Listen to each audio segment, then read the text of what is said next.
Assalamualaikum warahmatullahi wabarakatuh. Bagaimana kabar teman-teman? Aku doakan semoga sehat-sehat selalu dan diberikan kemudahan rezeki oleh Allah Subhanahu wa Ta'ala. Apakah Anda sudah mengetahui bahwa makhluk pertama yang diciptakan Allah Subhanahu wa Ta'ala? Nah, bagi yang belum mengetahui, yuk kita ulas video berikut ini. Makhluk penghuni bumi sebelum Nabi Adam AS. Bumi yang kita pijak saat ini telah berusia miliaran tahun. Sebelum akhirnya dihuni oleh manusia pertama, Nabi Adam, bumi menurut para ahli tafsir telah dihuni oleh beberapa makhluk. Makhluk apa itu? Berikut rangkuman dan video yang kami kutip dari berbagai sumber. Sebelum kita masuk di pembahasan, dukung channel kami dengan cara subscribe, like dan share. Mengenai penciptaan Adam, mayoritas cendekiawan Muslim percaya bahwa Adam dan Hawa diciptakan di surga dan kemudian dipaksa ke bumi setelah mereka memakan buah terlarang. Akhirnya, keturunan mereka memenuhi populasi bumi dan memulai sejarah kehidupan manusia.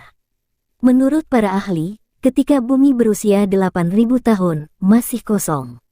Di sini sudah banyak biji sawi putih dan kemudian Allah Subhanahu wa Ta'ala menciptakan seekor burung bernama Tabirunasar. Allah Subhanahu wa Ta'ala berfirman kepadanya, "Hai unggas Tabirunasar, makanlah olehmu biji sawi itu. Apabila habis biji sawi itu, engkau akan kumatikan." Sang unggas pun memakan biji-bijian itu. Namun, cara memakannya diatur. Pertama, sehari satu biji yang dimakan.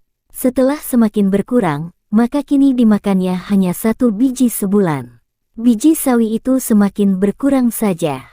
Saking takutnya terhadap kematian, sang unggas hanya memakan satu biji dalam setahun. Namun, akhirnya habislah biji-biji sawi itu. Tabirunasar pun akhirnya mati. Setelah kematian tersebut, Allah Subhanahu wa Ta'ala menciptakan makhluk lain sebagai penghuni bumi, yaitu 70 orang laki-laki. Namun tidak semuanya langsung diciptakan, melainkan satu persatu Allah Subhanahu wa Ta'ala menciptakannya. Apabila seorang yang meninggal, maka langsung diciptakan yang lain. Masing-masing dari mereka berumur 70.000 tahun. Konon, setahun pada masa itu sama dengan 1000 tahun pada masa sekarang. Tatkala telah mati 70 lelaki itu, kemudian Allah ciptakan jin. Allah berfirman, dan Dia menciptakan jin dari nyala api. Qs 55:1. Sebagian dari jin-jin itu ada yang berkaki 4, berkaki 2, dan ada yang terbang. Kemudian Allah Subhanahu wa Ta'ala mengutus salah satu seorang di antara mereka yang bernama Yusuf untuk memberikan pengajaran ilmu dan syariat agama. Namun, jin-jin itu banyak yang mendustakan ajaran-ajaran tersebut dan akhirnya Allah Subhanahu wa Ta'ala pun mematikan semuanya. Penghuni bumi berikutnya adalah suatu makhluk yang berpasangan.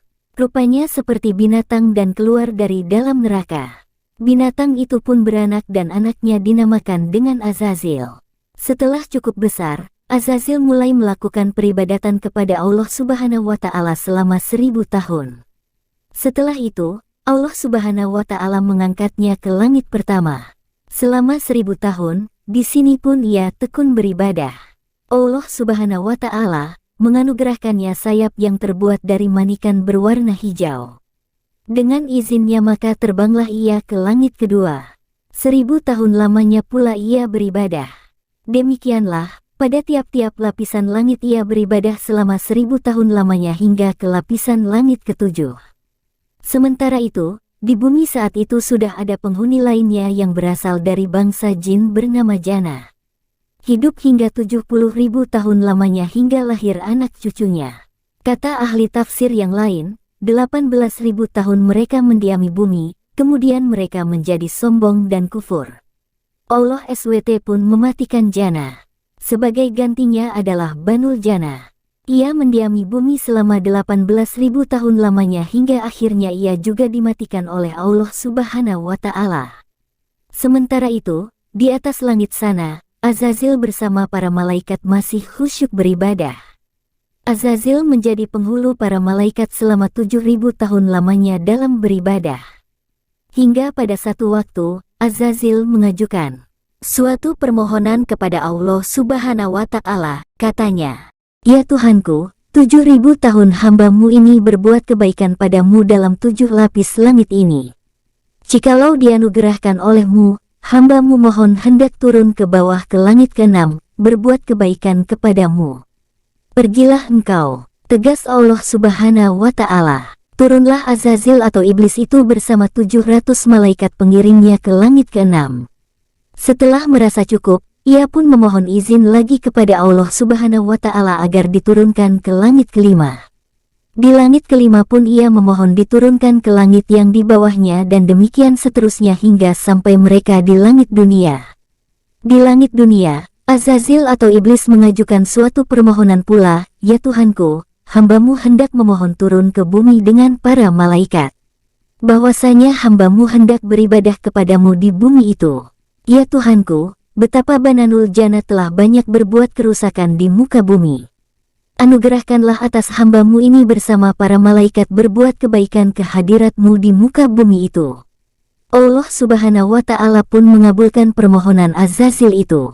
Diturunkanlah ia bersama 700 malaikat yang mengiringnya untuk beribadah di muka bumi, setelah sebelumnya Banunal Jannah dimatikan karena banyak berbuat kerusakan. Setelah 8.000 tahun lamanya beribadah, iblis mencoba mengemukakan ungkapan hatinya bahwa di muka bumi inilah ia begitu betah dan tidak ada tempat lain yang membuatnya betah seperti ini. Akhirnya iblis memohon agar selamanya ia berada di muka bumi untuk berbakti kepada Allah Subhanahu wa Ta'ala. Sampai pada satu waktu, Allah Subhanahu wa Ta'ala berkehendak menurunkan suatu keterangan kepada Azazil. Firman-Nya, "Ingatlah ketika Tuhanmu berfirman kepada para malaikat, sesungguhnya aku hendak menjadikan khalifah di muka bumi." Qs 2:30. Mendengar firman tersebut, iblis menjadi berduka karena perasaan dengkinya. Mereka, para malaikat pun bertanya kepada Allah Subhanahu wa Ta'ala mengenai siapa yang akan menjadi khalifah itu. "Adam namanya," jawab Allah Subhanahu wa Ta'ala. Mereka berkata, "Mengapa engkau hendak menjadikan khalifah di bumi itu orang yang akan membuat kerusakan padanya dan menumpahkan darah, padahal kami senantiasa bertasbih dengan memuji engkau dan mensucikan engkau?" Allah Subhanahu wa Ta'ala berfirman, "Sesungguhnya aku mengetahui apa yang engkau tidak ketahui." Qs 2:30. Inilah manusia pertama di bumi sebelum Nabi Adam AS, yang kami kutip dari berbagai sumber. Semoga dengan adanya video ini kita bisa mengetahui makhluk yang ada di bumi sebelum Nabi Adam diciptakan dan diturunkan ke bumi. Jika video ini bermanfaat silahkan komen di kolom komentar biar kita bisa saling berbagi info dan pengetahuan. Sampai jumpa di video berikutnya. Assalamualaikum warahmatullahi wabarakatuh.